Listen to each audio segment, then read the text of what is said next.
Hello, everybody. That was an awesome presentation by Julie. I think will give you an idea of what inspiration is.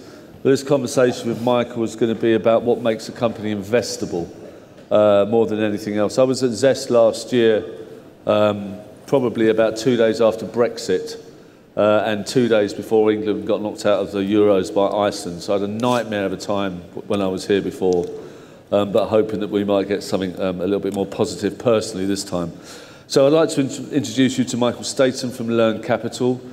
We had a few conversations last night about his history and what he's done, and it's a pretty awesome circle of achievement, and also most importantly failure. No disrespect, Michael. Oh, that's all right. So maybe you could just tell the people here about yourself. Sorry. Yeah, I started as a classroom teacher directly after university, and was, I suppose, very entrepreneurial, though I didn't really know what entrepreneurship was. Started an after-school program, and I started a summer camp that I lost money on. I made money on the summer camp. Or no, sorry. I made money on the after-school program, lost it on the summer camp. How did you lose money at a summer camp? You don't price effectively, basically. Yeah. You don't realize it actually costs more to operate than it does.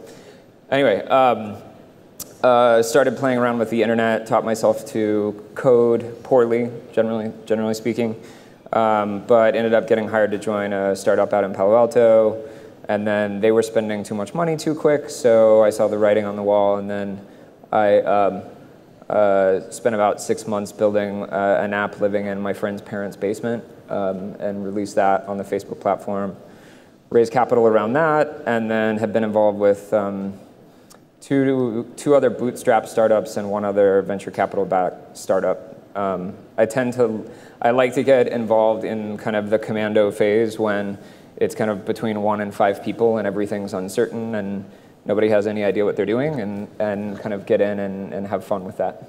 But you weren't doing all of this in the US, you were traveling as well? No, I was doing all this in the US. Okay, and then what happened? Well, what happened? Did you go to China for a couple of years? Oh, sorry, yeah, but that was in high school and university. Oh, okay. Yeah. All right. Yeah. So a few of the things that were touched on before about this morning about entrepreneurs and what makes a company and an individual investable.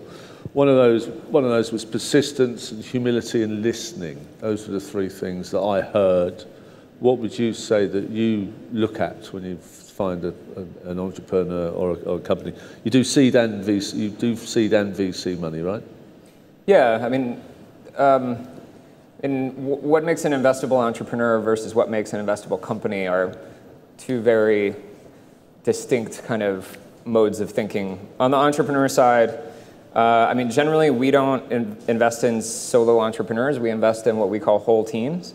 So we want to see that essentially the skill set that you need to get the company off the ground is present in the entire team.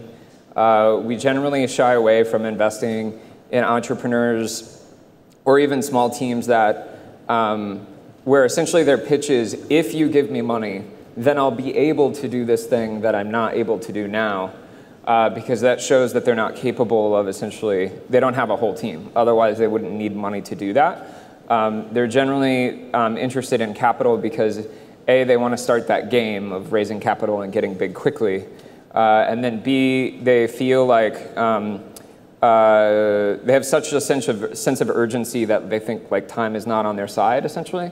And if they can grow faster or fuel their own growth, that they might be able to kind of establish themselves as a category leader. So if someone's, so just for example, someone lost money at summer camp, as a metaphor, would you be more likely to invest in that person than someone that was just, maybe someone that had a really good idea but hadn't had this kind of story of failure or failed? Yeah, I prefer, I think on average, an entrepreneur that is executing on their successful idea, I think on average it's the 17th idea that they have tried. I remember reading that somewhere. And you know, obviously, like you have to kind of study their own failure. Generally, what I would like is an analysis of their own failure and what they've learned from it. I mean, it's always nice to invest in teams and people that have learned on someone else's dime. That being said, there is some credibility to a first-time entrepreneur as well. Sometimes that naivety is necessary. You know, I can definitely think of instances where if it wasn't a first-time entrepreneur, they would have never, you know, pulled through, or they would have pivoted out or something, and it took the naivety of a first-time entrepreneur. But generally speaking, I think we have a preference for people that have learned from prototyping, if not failure. Right, okay. Yeah. Okay. And we have a phrase called the cognitive flexibility, which is it's supposed to be this kind of middle ground in between taking feedback and being adaptable, and then also being persistent and being willing to, you know, drive through walls if it's necessary to do so. Absolutely. Yeah. I think that sometimes this kind of oft-quoted myth is that you have to fail to win. When in my kind of so-called job, talking to people like that, a lot of these people have failed, but they really don't think they've failed. They just see. I read there was a quote about, I think it was the guy that wrote Grapes of Wrath, John Steinbeck, and he said that in America there is no such thing as socialism. It never took hold, because in Europe people were poor, but in America people were just temporarily impoverished millionaires. You know what I mean? So that was the attitude of the US and all that. Okay, so if you're looking at the data and you're thinking about a company that you want to invest in, do you have a kind of a crib sheet that you mark people on, or do you have any kind of we have a scorecard that we don't use religiously, but it has 6 areas where we're really trying to identify all the different variations on what we think is important. And those 6 areas are, you know, team, product, company culture, plan, momentum, and I'm probably losing the last one, but anyway. And market, sorry. So it's team, market, plan. So when you do use it, I think we spoke earlier, that you said that the best possible score is 120. Yeah, that's right. If they're over 100 or in that area, very interested, below 80, goodbye, basically. Yeah, that's been our pattern recognition. Which I think would be really useful for any Maltese entrepreneurs out there. Would you be prepared to share that with anyone that needed it? Because I think it would be an awesome thing to have. You know what I mean? Now let's go back to your failure. Okay. Your massive fuck up a couple of times. My massive fuck up. Yeah. Okay. And this is quite funny because we started a conversation about seed and VC and the difference between your seed investments and working as a VC. And you were talking about your mates and all of your fellow unicornists. Yes. So he's got quite a good history of maybe not missing an opportunity, but not even really seeing it. Yeah. So names of companies? Yeah. Well, so Dropbox, Airbnb, Uber, Lyft, Cloudera. Who else is there? Stripe. But how can you miss all of these? Gusto. You must be ready to set up the best startup of all time. Well, first of all, I wasn't really an investor at the time, though I guess I could have just taken money out of my wallet and gone after it. I have learned that if an entrepreneur wants you involved with your company, they'll take ridiculously small checks just to have you involved. I call it a cheerleader round. Basically, you're just trying to get as many cheerleaders as possible into your first round. But essentially, like when I was talking to these entrepreneurs, particularly Airbnb. But this is in a social situation. It's in a social situation. We're all hanging out. San Francisco used to be very small, and we used to all basically hang out with each other and swap notes on what startup books we were reading. So anyway, but I remember thinking that there's no way this is going to work at scale. Like the hotel industry is just like never going to let you get that big, right? And I also remember thinking, oh, I'm part of your target demographic. I actually had, I think, like the 3rd apartment on Airbnb in like ever. But anyway, I'm like the target demographic because I'm kind of happy-go-lucky, and when I go places, I like to save a little bit of money and stay on somebody's couch or whatever. I was like, I can't be like that can't be a big market, basically. Okay, so once is. But my point is, my angel investing strategy is now they have to be smarter than me, and I have to be confused as to why this is going to work, right? So if I know it's going to work, then it's probably not going to work. And if I believe I know why it will work or why it will not work, then I don't want to invest because I have to be confused, basically. Okay. Right. But it's very honest to hear a VC talk like that, and it's to your credit, mate. To be honest, because I was winding you up a little bit. You know what I mean? I think it's not just in VC, but in many areas of life. One of the best advantage you can have is to just know that you're probably not the smartest person in the room, and figure out who those people are, and make sure that you are listening when they're conveying information. So that experience with those unicorns or whatever they call them nowadays. Yeah. Do you think that taught you anything? Were you asking the wrong questions, or was it too much of a social situation? No, they taught me a lot that angel investing is a little bit like the game roulette, where you just put chips on the table and hope you come out big. Yeah.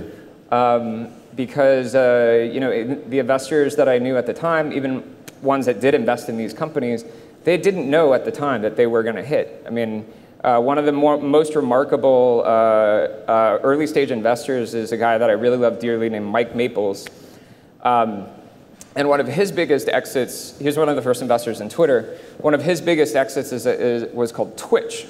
Yeah. Now, Twitch used to be based on this kind of relatively eccentric guy named Justin who walked around with a camera on his head and called it Justin TV, right? It was supposed to be kind of live broadcasting, et cetera. And Mike invested in Justin TV. And a year later, they were like, Justin TV is not working, but we figured out that people like to stream video game playing online, as if it's like a competitive sport. Yep. And Mike Maples says, that sounds like the stupidest idea I've ever heard. And he's like, and then 2 years later, they called me back and said, we made you $1 billion. And I was like, oh, right, that was a great idea. So anyway, I think that when you're investing at the seed and pre-seed level, you're really trying to judge the character of the cast of characters. You're not necessarily trying to judge the idea, because it's very rare that they're going to stick to that idea. And one of the differences between the European investment climate and I think the Silicon Valley one is actually just having a lot of tolerance for that early stage, and realizing that most of these crazy characters are searching. I mean, it's like what Steve Blank said. They're searching for something that works. They're not founders, they're finders. They are looking, right? And sometimes it takes them a while, and they do really stupid stuff in the meanwhile. But once you get to the seed or Series A, then you can start to put on your really strong filter towards, is this a real company? Talk to me about the business model. I have a phrase, because unicorns were famous, and then there was an article about dragons, and so I wrote an article about how many ridiculous fantasy terms can we use in startups, right? So I said, we always look for a beanstalk and an alchemist, right? And a beanstalk has a magical way that they just grow fast into the sky, and then an alchemist has a magical business model where they just print more money than everybody else, right? And so, we start to scrutinize, are you guys the beanstalk? Do you have the magical growth rate? Are you growing by, 5% or more on a month-over-month growth rate? If you have a business model, what are your gross margins? What are your unit economics? And you can really dive in there and start to strip it almost like a business school student. Yeah, okay. Right? But the business school stuff just does not work in the early stages. No, absolutely. Yeah.